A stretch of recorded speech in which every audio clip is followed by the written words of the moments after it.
In just a moment, we are going to answer your questions with the Chiefs Rumor Mailbag. So, hashtag Chiefs Super Chat. Get your questions answered on the show here in a few minutes. But I thought I would kick off today's show, Harrison's Chiefs Hot Takes.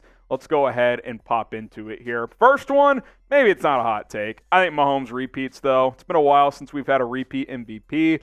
I think he does. I think he's the best player in the league. And if he's able to win or have a 13-14 win season, 5,000 yards, 40-plus touchdowns with, I don't know, Kadarius Toney, Skyy Moore as his number one receiver, that's going to be tough to argue against. So I think he repeats his MVP. I think he's still finding ways to get better.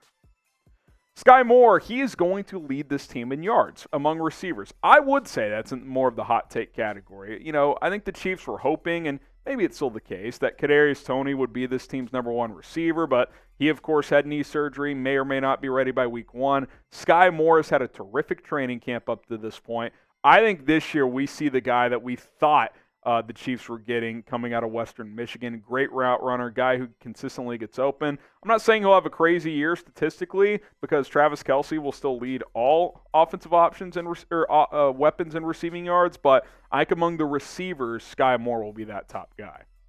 Clyde Edwards-Helaire will get traded. You know, cutting him doesn't save you any money, but trading him does. It saves you $2 million. I know for a fact the Chiefs like Deneric Prince, undrafted free agent running back out of Tulsa. And if they like him enough to be an RB3 kickoff returner type, and by the way, Prince is going to handle kick return duties in the preseason opener, then that just makes CEH that much more expendable. I think a team throws a late pick at Kansas City and the Chiefs ship him out. Chris Jones ultimately gets what he wants, a new contract, and I think it'll be $28+ million per year annually. He will be the second highest paid defensive tackle in the NFL behind Aaron Donald, and it might take 28+ to get it done, and I think you just got to do it. Like, you know, you always have to negotiate. You have to hold your ground, but what leverage do you really have? Like, your defensive line without Chris Jones is well below average. Like, and it's above average with him. He makes that big of a difference. I think he gets a monster deal, and he's ready to go by week one. And then I think the Chiefs, just like Mahomes, they repeat. Listen, it's not easy to repeat in the NFL, but if they do, that's dynastic. That would be 3 Super Bowl victories in 5 seasons, 4 appearances. All 5 years, it would actually be 6 straight AFC Championship game appearances. I just think this is the team to beat right now, and as long as number 15 is out there and you got Chris Jones on defense, you're going to have a chance every week. I think the Chiefs are the favorites to win the Super Bowl. Now, what is your top Chiefs hot takes for 2023, whether you got one or multiple? I'll be reading your comments. I want to know what your hot takes are for the 2023 season when it comes to KC, so go ahead and drop those hot takes right now. Let's get to your mailbag questions now. Blake Solos, could the Chiefs possibly trade for Josh Allen of the Jaguars? You know, Allen has been linked to some trade buzz at times in the last couple of years, but Jacksonville is finally competitive, right? I mean, they were good last year. They gave the Chiefs a good fight in the divisional round a year ago, so I don't think they're going to look to trade Josh Allen at this point in time. Maybe if Jacksonville's struggling a bit at the deadline, they could ship him out, but I don't think that would be a trade before the season. From Jay, which two should make the roster between Justin Watson, Justyn Ross, and Richie James? I think it should be Justyn Ross and Richie James.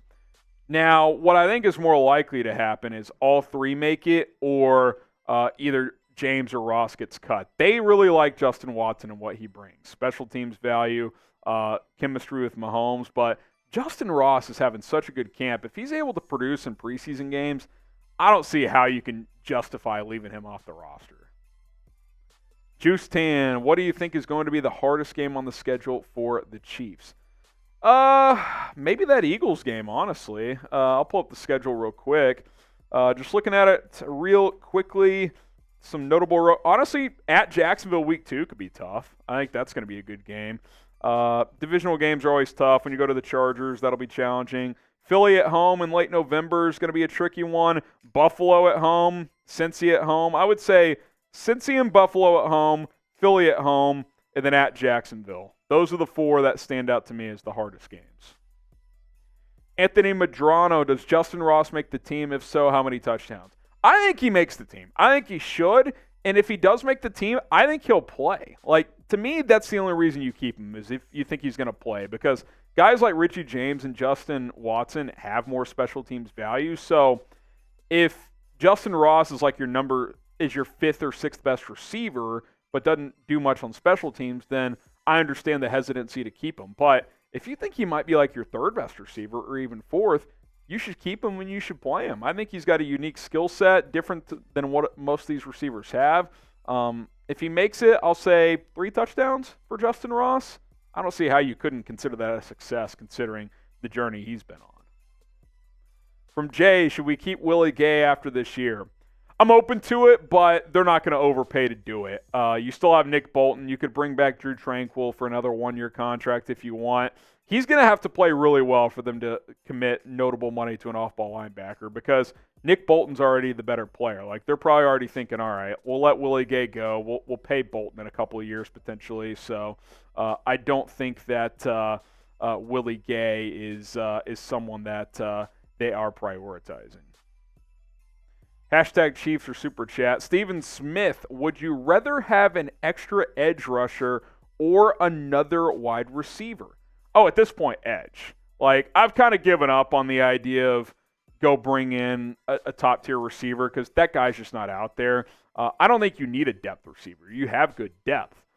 It was just the reason I like the idea of Hopkins is because he'd give you a true number one, which you don't currently have. So definitely edge. I think that's a position you've got to prioritize with Omenihu being suspended. Who's ready for Chiefs preseason watch parties? Let's go. We're going to be live for the preseason opener against the New Orleans Saints. So subscribe, turn on those notifications, and we will be live for that game, plus select games throughout the season. So don't miss out. It's going to be a whole lot of fun. Lynn Voth. Wow, must be a new subscriber here. Thoughts on trading for Chase Young after Charles Omenihu's suspension? I mean, Lynn, I'm open to it.